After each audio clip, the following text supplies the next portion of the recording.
Alkisah di Kalimantan Selatan, terdapat sebuah kerajaan bernama Amuntai. Rakyat Amuntai hidup damai sejahtera di bawah pemerintahan dua raja yang bernama Raja Patmaraga dan adiknya, Raja Sukmaraga.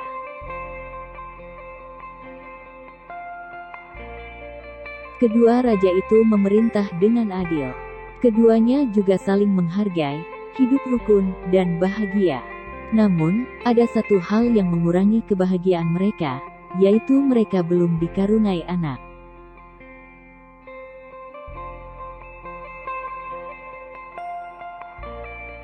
Sang adik, Raja Sukmaraga dan istrinya, ingin memiliki putra kembar.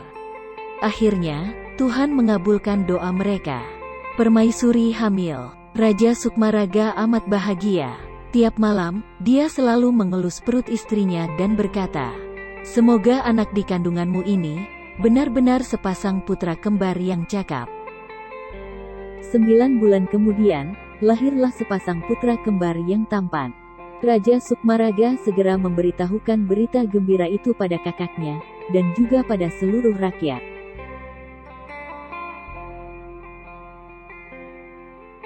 Raja Patmaraga menyambut gembira kelahiran kemenakannya itu.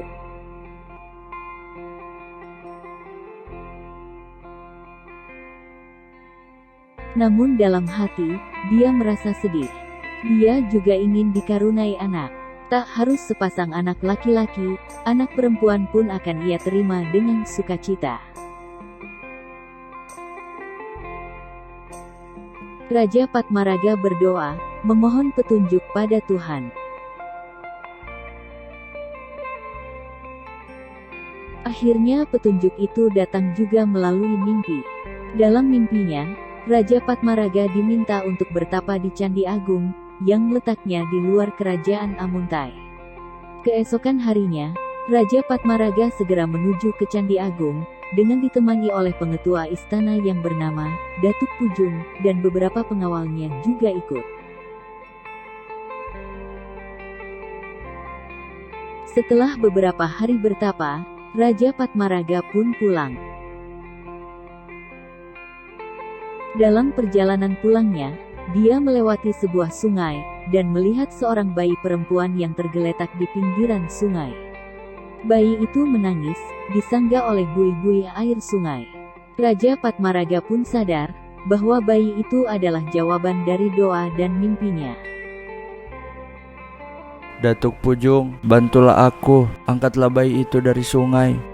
Datuk Pujung dengan sigap melaksanakan perintah itu. Namun, tiba-tiba saja bayi itu berbicara, "Jangan bawa aku seperti ini. Mintalah 40 wanita cantik untuk menjemputku. Satu lagi, aku tak bisa ikut dengan kalian dalam keadaan telanjang seperti ini. Kalian harus menyediakan sehelai selimut, yang ditenun dalam waktu setengah hari saja." Raja Patmaraga segera menyuruh Datuk Pujung untuk segera kembali ke istana. Datuk Pujung harus mengadakan sayembara, untuk mendapatkan selimut yang diminta oleh bayi itu. Selain itu, dia juga harus mengumpulkan 5 wanita cantik. Perhatian semua rakyatku, Raja Patmaraga menunggu kita. Barang siapa mampu menenun sebuah selimut untuk bayi dalam waktu setengah hari saja, dia akan diangkat sebagai pengasuh bayi itu. Para wanita mulai menenun. Mereka tak mau menyia-nyiakan waktu. Namun sampai waktu yang ditentukan, tak ada yang mampu menyelesaikannya. Datuk Pujung nyaris putus asa, ketika tiba-tiba seorang wanita maju ke hadapannya.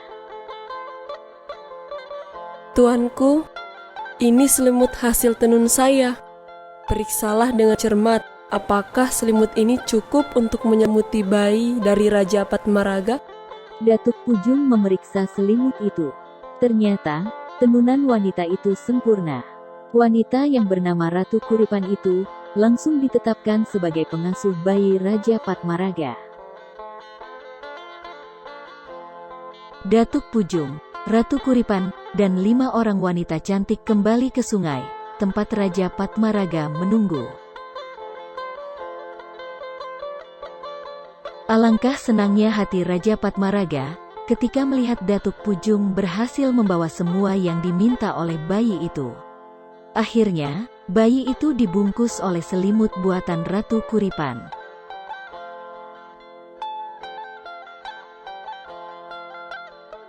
Cantik sekali, karena kau kutemukan terapung di atas buih-buih, maka kau kunamakan Putri Junjung Buih.